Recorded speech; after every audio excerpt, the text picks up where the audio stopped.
mundo está cambiando hacia un curso muy difícil de volver.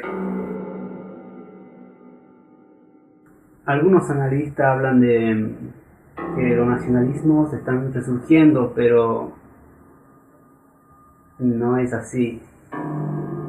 Son pantallas para causar una sensación de distracción, calma a grupos nacionalistas, pero el mundo sigue girando hacia el corporativismo. ¿Y qué es el corporativismo? No es el corporativismo que habitualmente conocemos como por los libros.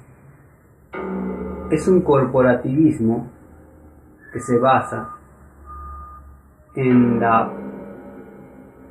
el predominio político, de poder político por parte de los bancos, que domina toda la dimensión económica del hombre. El corporativismo que intento describir tiene una relación que se profundiza con respecto a las empresas en relación a los bancos. ¿Por qué? Los bancos no solo presta dinero a las empresas, sino que administra el dinero de las empresas. Incluso administra el dinero que le presta a las empresas. Las empresas solo producen bienes. A cambio de eso, adquieren mucha deuda y tienen que pagar. Es decir, la empresa no es dueña de su producción. Produce para pagar deuda. Ellos llaman crédito. Todo aquello que tenga palabra crédito no es otra cosa que deuda. Crédito es una palabra atractiva. Todos utilizan esa palabra para poder atraer personas que necesitan dinero o creen necesitar dinero ante las nuevas necesidades que fueron creadas en el mercado. ¿Por qué se están perdiendo los nacionalismos? Porque China logró algo, logró unas metas que no se tenía pensado que se podía llegar a alcanzar, pero lo logró. Es una nación superpoblada que solo funciona a través de un gobierno que no es nada democrático. Si fuese democrático, China no estaría unida como está hoy, debido a todas las tensiones internas que tiene que afrontar. En China, los bancos tienen una amplia libertad de acción.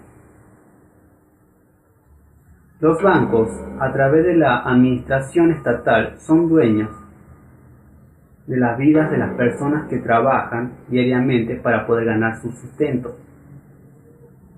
El modelo es perfecto. Muchos pobres sin derechos sociales, un Estado que no representa el Estado de Derecho, sino a particulares, no al grueso de la población. Sería un Estado de Derecho un poco restringido a un grupo social, no a toda la sociedad. No está destinado a toda la sociedad. Y el grueso de la sociedad se subordina a ese estado de cosas. El mundo está yendo hacia esa vía. Vean Estados Unidos. Estados Unidos parece democrático, pero Estados Unidos, para tener el poder que tiene, tener varios frentes de guerra en todas partes, tiene que dominar los medios de comunicación.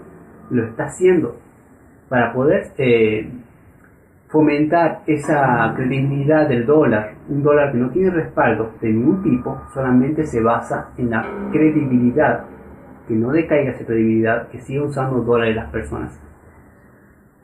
Es su único respaldo real. Lo demás ya no tiene soporte.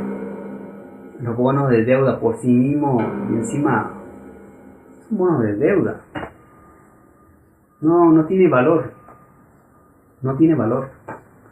Lo que se está haciendo ahora es dar más poder a los bancos para que los bancos garanticen una economía mucho más estable.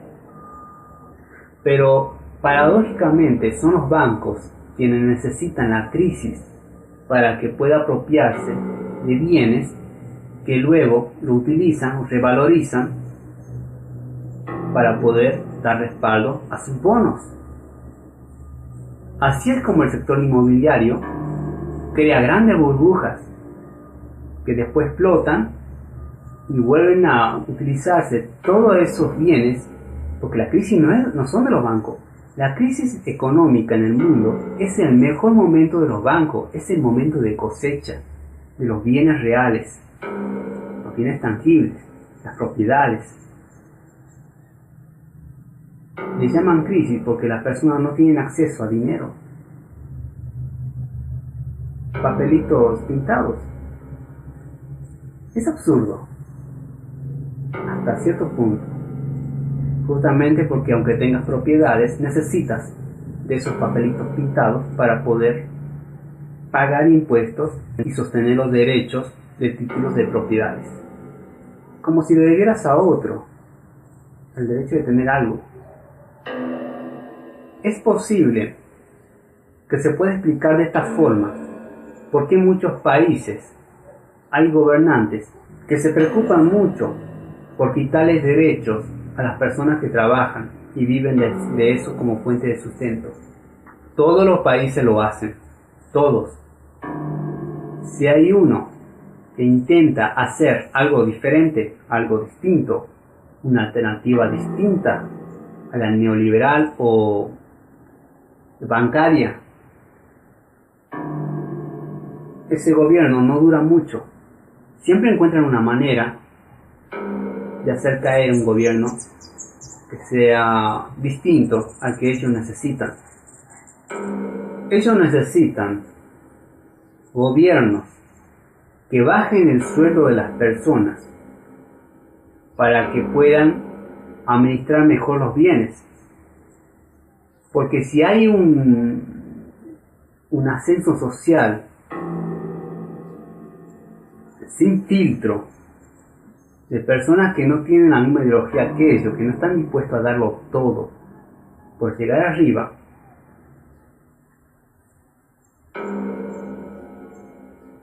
su statu quo corre peligro.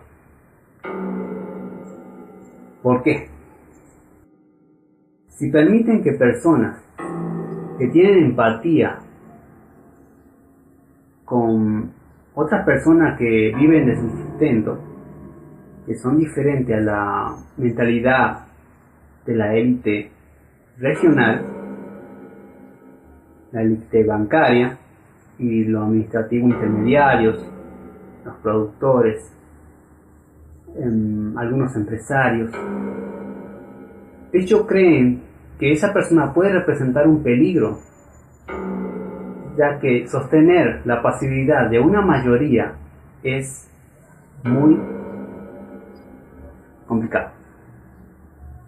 No lo parecen, pero se gastan millones de dólares en mantener a esa masa de gente tranquila, contenta con sus cosas pequeñas, y entre ellos se llevan todo a través de los impuestos que pagan cada persona de una nación. Es sorprendente, se llegó a ese punto. Antes funcionaba, sí, pero antes cualquiera era rey. Cualquiera que tenía armas era rey. Hoy no. Hoy hay una élite definida que gobierna todo aquello que puede gobernar. Y con esto no estoy diciendo que hay una élite mundial que está gobernando a todos como títeres. No. Son élites regionales que coinciden intereses y reaccionan de acuerdo a esos intereses que coinciden. Ellos aprovechan todo. Por eso es tan fácil caer en la paranoia de que hay simbolismos, que hay cosas raras a nivel mundial, que abrazan el mundo, que somos unos esclavos. Somos esclavos de un sistema que se copia en distintas partes del mundo. ¿Por qué? Porque es exitoso. Pero no significa que hay algo que esté manejando a todo. son coincidencias basadas en intereses que se cruzan. Por ejemplo, la guerra de Irak, la guerra de Irán y todos los listados de guerra que se hizo, son listados de guerra que existieron, se reveló. Pero esa lista de guerra, o sea, de Irán, Libia, y creo que son 7 naciones que salió a la luz, es una planificación de Estado, de antemano, con 10 años de anticipación, creo. No estoy seguro. Hace mucho que no veo esos datos. Entonces, ¿tomaron todos los países? No. Llegaron hasta donde pudieron y aprovecharon aquellos que pudieron aprovechar. Por ejemplo, vender armas. Dijeron, oh, acabo de descubrir que este es un buen negocio. Es mejor que invadir un país y gobernarlo. Es mejor invadir un país y mantenerlo inestable. ¿Por qué? Porque hago dinero. Y hago mucho dinero. Es lo que pasa en Siria, por ejemplo. Siria está destinada a ser un estado fallido, porque es una guerra de 5 años, casi una generación, llega a ser 10 años, llega a ser 10 años, y ya con 10 o 20 años ya es una generación perdida. El nacionalismo se pierde con 10 años. El sentido del ser nacional, el espíritu nacional, la condición nacional se pierde en 10 años. Es difícil reconstruirla después de eso. ¿Por qué? Porque fulano de tal ciudad vino a mi ciudad y mató a fulano de mi ciudad. Se crean pequeños nacionalismos en varias partes y se fomentan nacionalismos ya preexistentes. Entonces, por eso tengo mis sospechas también con Siria, de que quieren un estado kurdo a costa de territorios de Siria. Es normal, porque hay un interés económico muy grande. Y es crear un gasoducto que vaya de Arabia Saudita hasta Turquía. Entonces,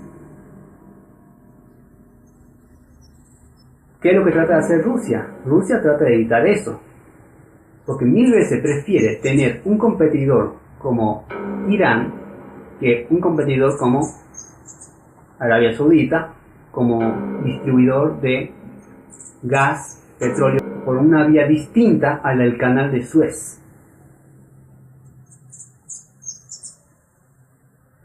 Hasta donde tengo entendido, el Mistral que iba a ser vendido a los rusos, ahora lo comprará Egipto. Con lo cual Rusia mucho no pierde, porque Egipto en parte es neutral. A veces se comporta como un estado neutral y otras veces no, frente a los problemas que tenga Rusia con respecto a Estados Unidos. Por otro lado, ningún país es el bueno del mundo. Hay una necesidad de política de algunos sectores de mostrar que un país es el bueno y el otro es el malo. Caer en ese infantilismo es poco profesional, es poco serio, es propio de alguien que hace propaganda política y no de alguien que analiza estos temas con la seriedad que corresponde. Solamente hay 2 analistas respetables que yo veo que merecen respeto en relación a los análisis de geopolítica y estrategia política a nivel mundial, porque hablan con propiedad, tienen estudio para ello y saben distinguir esas realidades como propias de cada país. No divide entre bueno y malo el mundo. Otros sí lo hacen. ¿Por qué? Porque no hacen un análisis objetivo. Hacen propaganda política. Tanto como, por ejemplo, en España hay un canal que reúne a opinólogos, politólogos y diversas personas que omiten mucho dato a la hora de hablar sobre ciertos temas. No parecen serios. Y la forma en que lo plantean hace pensar que la OTAN son los buenos de la película, o son unos ingenuos, o son, acá no inocentes, son personas que administran poderes y no son nada inocentes. Ni la OTAN lo es, ni Rusia lo es. Todos están cuidando su pedacito de poder. Por ejemplo, Rusia y China están asociadas estratégicamente, pero Rusia sabe que a China le conviene una balcanización de Siberia. Por eso los rusos están muy atentos a ello. Que muchos digan que porque oficialmente hay un 80 y pico por ciento de rusos, casi un 90% de rusos, y el resto son islámicos. No sé, la demografía no lo dice todo, pero veámoslo de otro punto de vista. No se trata de cuánto ruso hay, de cuánto islámico hay. No se trata de esos temas. Se trata de cómo interviene el mundo en esos temas. Supongamos, hipotéticamente, que en Rusia fuesen casi 100% rusos todos. No, vamos a Chile. ¿Para qué irnos tan lejos? Chile. Que entre Argentina y Chile, Chile sería para la inversión privada el favorito de entre los dos. No por la riqueza que tenga Chile, sino por las condiciones de explotación de la riqueza que tiene Chile. Ojo con eso. Argentina tiene toda la riqueza que no tiene Chile. Entonces, por esas condiciones de explotación de riqueza, es el favorito del mundo. ¿Cuál sería el extremo de Chile? Suponiendo que queda una comunidad pequeña, insignificante, de mapuches, y logran que le acepten un pedido de autodeterminación de los pueblos, es escuchado por la ONU, y logran llegar hasta cierta instancia en que pueden adquirir armas del extranjero, es un peligro grande. Imagínense en que la OTAN diga, no, este es un pueblo que ha sido diezmado y muy maltratado por la nación chilena. No son terroristas, son personas que intentan seguir su camino y son autóctonos. Tienen idea del armamento que pueden comprar, incluso la ayuda directa de la OTAN que puede llegar a haber en Chile. ¿Por qué no lo hacen? Porque en este momento Chile es el mejor comprador de armas. Y hasta que siga haciéndolo, creo que Chile, mientras siga haciéndolo, a la OTAN le conviene que siga siendo Chile la prioridad. Hasta que en algún momento Chile ya no tenga más nada que dar. Absolutamente más nada que dar. Y no es que sean malos, sino que eligieron una vía muy riesgosa. Volviendo a los bancos. En Chile los bancos administran todo, hasta la educación. Imagínense en eso en un país serio. Un banco administrando educación. ¿Cómo es posible eso? Fácil. Te endeudan mientras te educas. Cuando te recibís y te vas a trabajar, lo único que haces es pagar deuda. No sos propietario de tu vida, ya le perteneces al banco. Y no hay nada más valioso que la vida, por eso es una estafa. La carencia de educación gratuita es una estafa. Ya que está en juego también así la integridad personal, que es parte de los derechos naturales de las personas que están viviendo dentro de un Estado de Derecho, o que pretende ser un Estado de Derecho. Pero como se está haciendo todo hacia la bancarización, estamos hablando de un corporativismo. No va a desaparecer la empresa, sino que el poder real de producción de bienes y servicio medido en dinero, en moneda, pasa a ser administrado por los bancos. Es así de fácil todo esto, es una transición. El empobrecimiento de la población es una transición para que los bancos puedan administrar no solo el dinero, sino las vidas y los bienes de las personas. Es lo que está pasando en China. Por eso China es un éxito. Con esto no estoy dando valor que China es lo mejor para Occidente, sino que es el modelo que va a tomar Occidente y ya lo está haciendo. Con otros conceptos, con otras palabras, pero lo están haciendo. estás pagando alrededor del 60% de impuestos con tus ingresos. Es decir, solamente cobras para ti el 40%. El resto son impuestos. ¿A dónde van esos impuestos? A pagar deuda.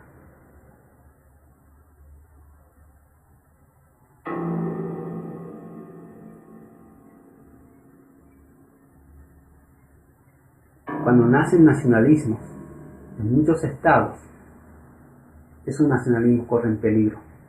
La gente, no sé qué le pasa, pero la gente muchas veces, en algunas instancias, suelen ser manipulables y caen en severos errores de elección frente a los políticos en elecciones democráticas. Elijan bien. No siempre tendremos democracia. Para cómo van las cosas, yo creo que de acá a 100 años van a cambiar significativamente todas las cosas. Y si tienen hijos, ellos lo van a ver y van a llorar porque tú viviste una buena época y no la aprovechaste. Ellos no pueden aprovecharla. Hasta el próximo video.